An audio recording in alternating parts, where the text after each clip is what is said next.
It's about that time, ladies and gentlemen. The 2024 NFL seasons are right around the corner. I think it's only fit if we do a quarterback tier list heading into the season. Instead of just going in order, I'm just going to go ahead and put the top 4 quarterbacks in S, and we all know who that is. Patrick Mahomes, Lamar Jackson, Josh Allen, and Joe Burrow. Now, besides for Patrick Mahomes, you can argue the order, but you cannot argue that these are the top 4. Obviously, we won't have Patrick Mahomes first, and then I'm going to have Lamar Jackson second, Joe Burrow third, and Josh Allen fourth. Now, let's go back in order. First of all, we have a Tua Tagovailoa. I know he's been running this offense great, but you also have to look at his weapons as well in Jalen Waddle and Tyreek Hill. You also have to look to when the offense isn't running as great and he does get pressured, how does he work as well? I mean, he's decent, but definitely not the greatest. Let's go ahead and put him at B. I could see him moving to A later on. Next is going to be Trevor Lawrence, and this was a very interesting one because entering last season, I was very high on him and the Jaguars team in general. They were proving me right for most of the season, being in the top seed in the AFC, but then they just absolutely fell off. I'm going to have to put him as B as well, probably under Tua. We got Trey Lance. I don't even know why he's on this list, to be honest. Let's just go ahead and put him in D. Now, he does have potential, I guess, but what he did to the 49ers, and then he's a backup now in the NFL, so we can't put him really too high. Next is Derek Carr, and honestly, I think he saw the best of his career. The Saints offense and just roster and all is kind of falling apart. They're getting older, and I don't think his ceiling is really that high. Let's go ahead and put him in C. Sam Darnold, on the other hand, I think he's going to do very well in this Vikings offense. Last time starting was the end of the 2022 season with the Carolina Panthers, which is my team, and he was actually looking pretty decent. I'm going to have to put him in C, though. Next is Kyler Murray, and I'll admit he's led his teams on a lot of ups and a lot of downs. He had them in the playoffs at one time, but then there's the whole situation about the contract and him playing Call of Duty all the time, and then his injury as well. I do think he can go in that B category, but like I said, with the injury and him just not playing a lot over the past year, I'm going to have to put him at the top of C, but definitely potential to go higher. Next up is now the Denver Broncos backup quarterback in Zach Wilson, and honestly,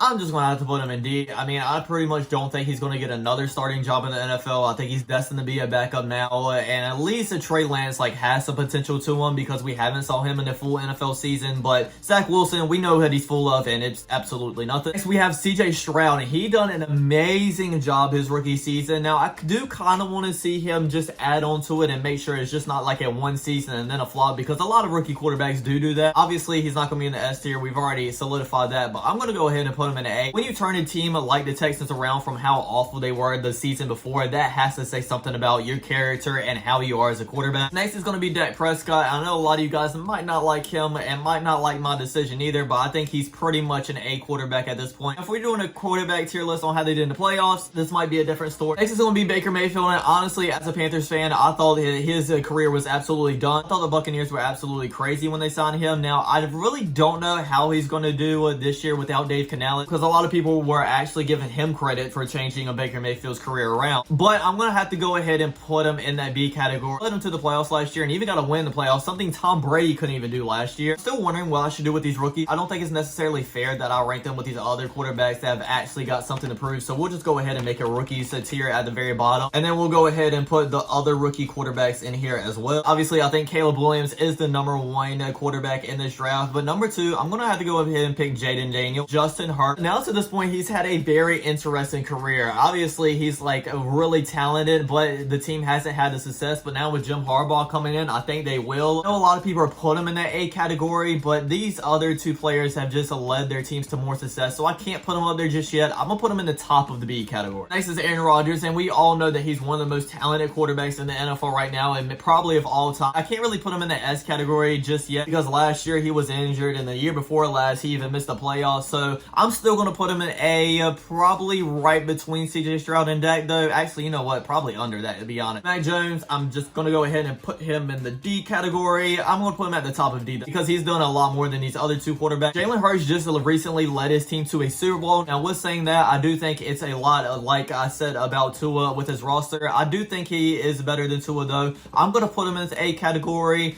probably right above Dak and actually right above CJ. It takes a lot to lead your team to a Super Bowl, and once you've done that, you're like automatically higher on the list than a lot of these other players. Kirk Cousins, honestly think a lot of people forgot how good he was last year before he got injured. With him on the Atlanta Falcons now, without Justin Jefferson, I do think he's going to be a little bit worse, but I still think he's going to be a really good quarterback. Not quite A tier just yet, just because he hasn't really done anything in the playoffs. I don't think he's won a playoff game, but I'm going to put him in B tier right under Justin Herbert. Next is Anthony Richardson, and hear me me out. I do think Anthony Richardson has a talent to be like that top 10, maybe top 15 quarterback in the NFL, but he's only shown us 3 games and then got injured. And for that reason, I'm going to have to put him in the C. I do think he has a lot of potential, but just hasn't been able to show us a lot yet. Kenny Pickett is difficult to really rank. The side of me thinks that he could be a starting quarterback once again if he's on a really good team, but the other side just thinks that he's not even meant to be cut out for the NFL. We have Joe Flacco, and obviously he's like the best backup quarterback in the NFL right now. Brain's kind of just wanting me to put him in that C category because he is a backup, but honestly, the way he led the Browns on like a playoff run last year, I'm gonna have to put him in the B category, probably at the bottom of B though. Next is Drew Lock. I think we all know he's a certified backup at this point in his career. I'm gonna put him above Zach Wilson because he did have some good games with the Seahawks last year. Next is gonna be Bryce Young, and it's very difficult for me to rank him, not just because of his situation, but because I'm a Carolina Panthers fan as well. But I'm gonna try to be as non-biased as possible. Obviously, he didn't have the best season last year, maybe even like a D category type season, but at the same time with how his coaching went and just how the whole organization went in general, I don't think it's all his fault. I am going to put him at the very bottom of C though. At least he still does have the potential to show us that, hey, I can turn this around and actually be a starting quarterback. Next is going to be Deshaun Watson. On point, he was like a top 10 quarterback on the Houston Texans, got traded to the Browns obviously, and then he's between injury and not being the same player. He's kind of went down on the list a lot. I'm going to put him in C because I do still have some hope that he will work out in Cleveland, but not quite yet. Will Levis actually really impressed me on the Tennessee Titans last year, and I think he's going to be even better because that upgraded their offensive line and wide receivers a lot, even though it's still not perfect. I can't put him in that B category just yet, even though I want to, so I'm going to have to put him in C, probably right above Sam Darnold, but he has the potential this year to go up a lot higher, and I think he will. Next is going to be Daniel Jones, and I really and honestly don't know how he's still a starting quarterback in the NFL, I guess because of his contract situation.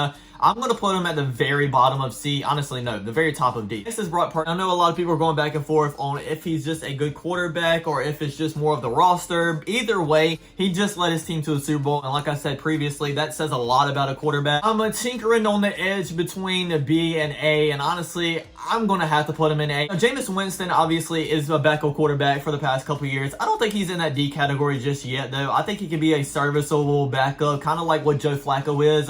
Now, I'm not going to put him in B with Joe Flacco. I'm going to put him at the very bottom of C. Matthew Stafford, I think, is one of the most underrated quarterbacks in the NFL right now. I literally don't hear anybody talking about him, and he could have honestly went to the NFC Championship game last year if they could have scored in the red zone versus the Detroit Lions. I honestly want to put him in the A category, but I could see him at the top of B as well.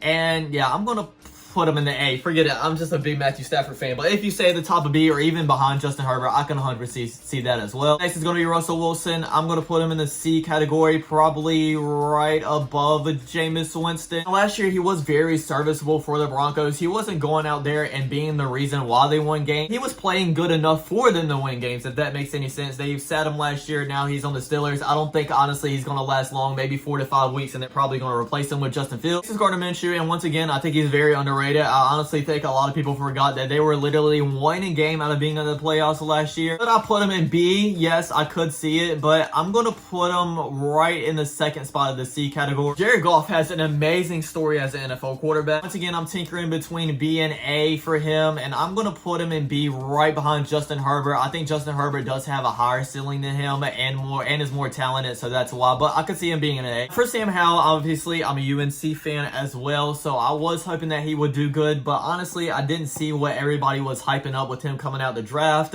I'm going to go ahead and put him in that D category, probably above Daniel Jones. Next is going to be Justin Fields, and I'm not going to lie, he was showing a lot of promise last year, and like I said earlier, I do think he's going to be a starting quarterback on the Pittsburgh Steelers in about 5 or 6 weeks. I'm going to go ahead and put him in the C category. Next, we have Aiden O'Connell, and to be honest, he was kind of like the quarterback that I just pushed in the back of my brain and I would never really think about, even though he was a starter in the NFL last year. Gardner Minshew has now taken over his job. I don't think he's necessarily going to be a starter in the NFL anymore, but I do think he has some hope more than these guys in D, so I'm going to put him in that C category, probably right behind Russell Wilson, I guess. Next is going to be a quarterback that kind of shocked everybody last year, and that is Jordan Love. I thought he was going to be a good quarterback, but I didn't think he was going to be as good as he was. He led this team all the way to the playoffs, even end up winning a playoff game, something Aaron Rodgers couldn't do with the same exact team last year, pretty much. Honestly, I'm going to have to go ahead and put him in the A category. Geno Smith had a great great season when he did replace Russell Wilson in the 2022 year. And that led for everybody kind of hyping him up for the 2023 season. I was trying to tell everybody, don't hype yourself up too much because everybody thought they were going to go to the playoffs and even win a game. I'm going to put him right in the middle of C, right behind Gardner Minshew. And then we have Desmond Ridder. He was just recently cut by the Cardinals, I think. And then he was signed on their practice squad. So he's obviously going to go in D, in the very bottom of D, honest. And that's my quarterback tier list going into 2024 season. I'm actually super hyped about this season as well. I'm going to have a lot of stuff on this channel, different stuff as well. It's for you guys to watch. So make sure you like, comment, subscribe, and check us out next time. Peace.